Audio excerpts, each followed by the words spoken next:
जय हिंद साथियों। तो आज हम देखने वाले राष्ट्रपति के कुछ अनुच्छेद। तो दोस्तों, संविधान का भाग 5 जिसके अंदर अनुच्छेद 52 से लेके 62 तक इसके अनुच्छेद है। ठीक है, और भी कुछ अनुच्छेद है, उसको हम बाद में देखने वाले हैं। अभी हम देखने वाले हैं कि राष्ट्रपति का पद क्या है, राष्ट्रपति की शक्तियां क्या है और राष्ट्रपति का कर्तव्य क्या होता है। तो दोस्तों, सबसे पहले हम देखने वाले हैं कि राष्ट्रपति का जो अनुच्छेद 52 है ये किसके लिए है। तो दोस्तों, जो राष्ट्रपति का पद है मतलब भारत के लिए एक राष्ट्रपति होना चाहिए। ठीक। और दोस्तों, जो अनुच्छेद 52 में एक बात और कही गई है कि राष्ट्रपति का पद कभी भी खाली नहीं होगा। अभी हम देखने वाले अनुच्छेद 53, जो संघ के कार्यपालिका की शक्ति राष्ट्रपति के अंदर निहित है ऐसा बोला गया है, और उसका प्रयोग वह स्वयं कर सकता है या अपने अधीनस्थ किसी अधिकारी के तहत उसका प्रयोग कर सकता है। और जो राष्ट्रपति है वह सेना का सर्वोच्च सेनापति भी रहेगा। ठीक है, मतलब सेना प्रमुख रहेगा। तो दोस्तों, अभी अनुच्छेद 54 देखने वाले हैं हम लोग। तो दोस्तों, इसमें क्या है, चुनाव मतलब राष्ट्रपति का जो चुनाव है उसमें कौन कौन वोटिंग करने वाला है इसके बारे में बताता है। तो दोस्तों, अभी हम देखने वाले हैं जो अनुच्छेद 54 है। ठीक है, अनुच्छेद 54। तो दोस्तों, ये किसके लिए है, राष्ट्रपति का जो चुनाव होता है उसके लिए है। ठीक है, आपको सबसे पहले एक चीज याद रखना है कि जो सदस्य होते हैं, एक होते हैं मनोनीत, दूसरा होता है निर्वाचित। ठीक है, इसी की में आपको याद रखना है कि राष्ट्रपति का जो चुनाव रहेगा उसके अंदर सिर्फ निर्वाचित सदस्य रहेंगे। अब ये जो निर्वाचित सदस्य ये कौन से रहेंगे, ठीक है, तो इसके बारे में हम जानने वाले हैं। आप सबसे पहले याद रखो कि संसद, ठीक है, संसद में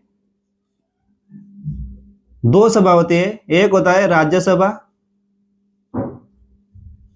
ठीक है, दूसरा होता है लोकसभा।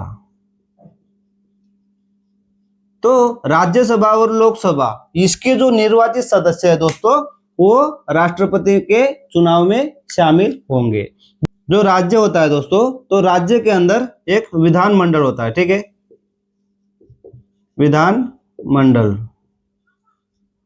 तो जो विधानमंडल है उसके भी निर्वाचित सदस्य, ठीक है, इसके भी निर्वाचित सदस्य होंगे, इसके भी निर्वाचित सदस्य होंगे।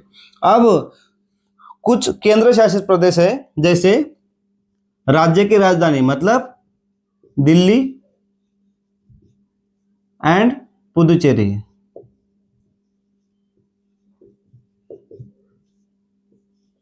इसके भी निर्वाचित सदस्य इसमें भाग लेने वाले हैं। तो दोस्तों, ये तो हो गया भाग कौन लेगा, लेकिन एग्जाम के अंदर कभी कभी पूछा जाता है कि राष्ट्रपति के चुनाव में कौन शामिल नहीं होता है। तो ये भी आपको याद रखना है दोस्तों, जो हमारा जो मनोनीत वाला है, मनोनीत सदस्य, वो राष्ट्रपति के चुनाव में भाग नहीं लेते। तो कौन से होते हैं दोस्तों, राज्यसभा के अंदर 12 मनोनीत सदस्य होते हैं, ठीक है, लोकसभा के अंदर 2 मनोनीत सदस्य होते हैं, और तीसरा होता है जो विधान परिषद होता है राज्य के अंदर, सभी के अंदर नहीं है, 5 या 6 अपने एक विधान परिषद है, 5, ठीक है, उसमें जो मनोनीत सदस्य है उनको राष्ट्रपति के चुनाव में भाग लेने का अधिकार नहीं है। ठीक है, मनोनीत सदस्य,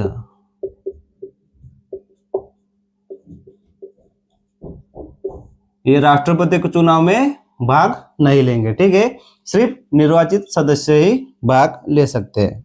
दोस्तों, अभी अनुच्छेद 55 देखने वाले जो निर्वाचन के बारे में बताता है। ठीक है, तो देखिए जो निर्वाचन की रीति है उसके बारे में अनुच्छेद 55 बोलता है कि चुनाव आनुपातिक प्रतिनिधित्व प्रणाली और एकल संक्रमणीय मत पद्धति द्वारा गुप्त मतदान से होता है। मतलब जो राष्ट्रपति का जो मतदान होता है वो गुप्त मतदान से होता है। ठीक है, अभी अगला जो अनुच्छेद है 56 हम उसको देखने वाले हैं। तो दोस्तों जो अनुच्छेद 56 है वो राष्ट्रपति के पद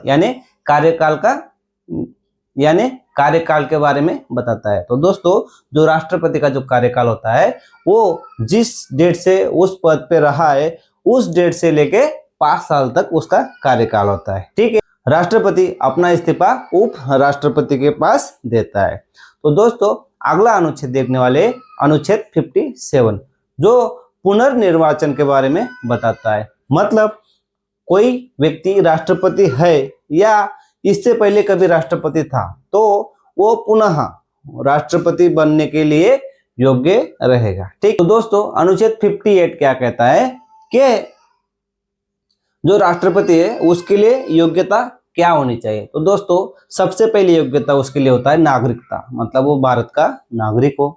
ठीक है, उसकी जो आयु है वो हो कम से कम 35 वर्ष हो, मतलब ज्यादा कितना भी हो सकता है। ठीक है, 60 हो, 65 हो, 70 हो, जिंदा होना।